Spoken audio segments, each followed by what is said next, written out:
We're talking Saints baseball with head coach Mike Davidson.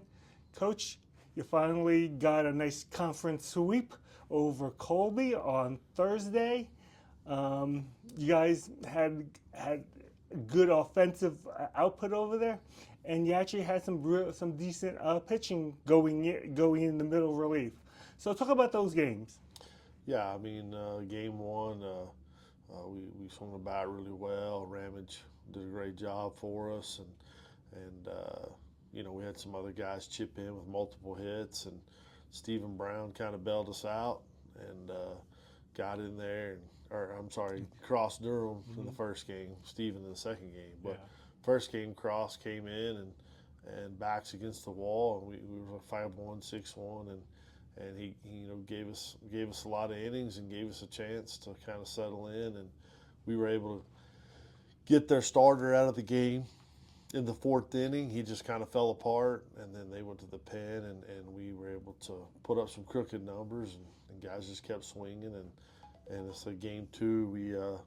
We tried to roll with Brooks, and unfortunately he was just not ready yet, and probably went a little longer than we should have. I just thought maybe he might get some rhythm and get going. So 7-1 when he came out, 6-1, and but again, guys got back in there. 2 innings later, we put a 7 spot on the board. We evened everything up, Yeah. and so it was a tie ball game at that point. It was kind of back and forth, and Right. Stephen Brown did a good job. He's been waiting for a long time to throw here, Yeah, just for Brown, he hasn't pitched ever for Seward because you redshirted him last year and it was a labrum injury, and now Yeah. he's finally good and couldn't come at a better time. yeah, he pitched in the fall his freshman year, and then I think he pitched maybe a couple games, and then had labral stuff, and so he's been fighting through that and trying to get ready, and he finally got released about 10 days ago, and so it was good to see him do what he did, our bullpen kind of saved us instead of burning us for a change. So it was a good scenario, and so we just got to figure out how to do it again. Like I said, at this point, we're just trying to win every game that we can and try to stay afloat. Yeah, it's kind of nice to go over there, and we had talked about it before, trying to get healthy at the same time, and it seems like we're getting a little the pieces coming back. Yeah, Ashton Creighton, you've got Stephen Brown, hopefully you can get the pieces together and get even the other players back as well. Yeah, I mean, it'd be nice to get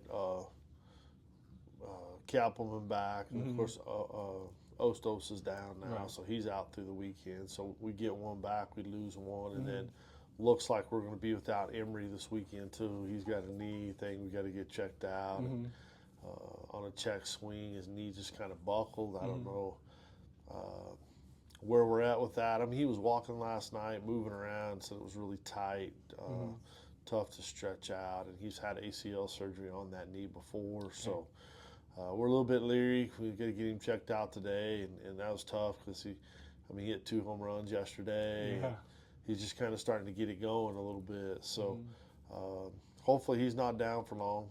But I mean, not Chavez, but Jacob Urias came in and did a great job. He hit a 3-2 count. He had to step to the plate, and he's ready to hit. Got those fastball to the plate. He hammers that thing in, drives in a run, and then he probably saved the game for us in game 2. He made a diving catch in foul territory behind first that Blaine couldn't get to, and he leaves his feet completely and catches that thing and rolls up, and that was the second out of the inning, and that was a huge out on that part. So, disappointing with us playing defense yesterday. We dropped 4 fly balls in the infield. As far as foul balls or. Hoppy had one hit him in the heel of the glove. He dropped it. Blaine had 2 balls he should have caught. He doesn't catch. Barber should have caught one. He overruns it. And the thing is, we practice that stuff, and just unfortunate. The wind's blowing, different Right. place, not your stadium, but still, you should be better at that. And we get out of there a lot less runs. Those are big outs, especially Right. in that stadium when the wind blows out. Man, the balls obviously. flying out of there, man. It was crazy yesterday because balls were hit, and I'm thinking there's no way, and then see the umpire signal, it's a home run. Right. So, but good for us, and hopefully we can do it again here on Saturday. Yeah, one of the things is that you're sort of hoping that you can build upon this over there, and possibly could be. So like this team was down big on both in bound 6 and 7, I think, in the first in both games of it. But the team bowed back, got a win, and then drove it up. But then was able to capitalize on some pitching and get some runs in the 8th. So hopefully that builds character, so that you guys can actually come back. It's nice. Yeah, it's you never know what's going to get you started on a run. Baseball's a game of streaks. You know, losing streaks and winning streaks, and you're always trying to get off of a streak or get on a streak. You know, and so hopefully this is the start of a little bit of a streak.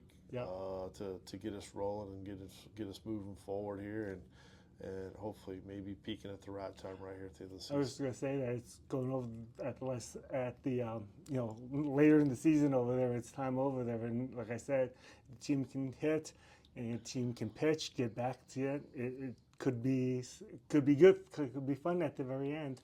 But again, I guess it's really important to follow up on Saturday at Brentco Field against Colby and 1-3, and just try to build on that momentum. And if that happens, who knows what'll happen?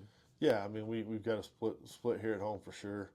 Win the series, and then if you get 4, it's gravy, and you move on to the next series. But we've got to win the series. Right. So that's the most important part of it. Get 1 of them, and if you can get 2, then like I said, that's icing on the cake, and that really helps you out when you get to tiebreakers and things like that down the road. When you start figuring out 1 through 7, 8, or whatever, that 4-game sweep could vault you a couple spots sometimes. And so we've seen it in the past where for us it's vaulted us a couple spots down. A couple years ago a bunch of us all tied for 3rd, and we had a 4-game sweep, against Hutch, where Hutch swept us, and we go from 3rd to 5th, just because of that one bad weekend. So you can't have those weekends. You try not to have those weekends. So, but no, come see us tomorrow, 1-3, and it's going to be nice and warm. It's supposed to be a little windy, but like 93 or something, I think. So that's going to play a factor on our pitching too,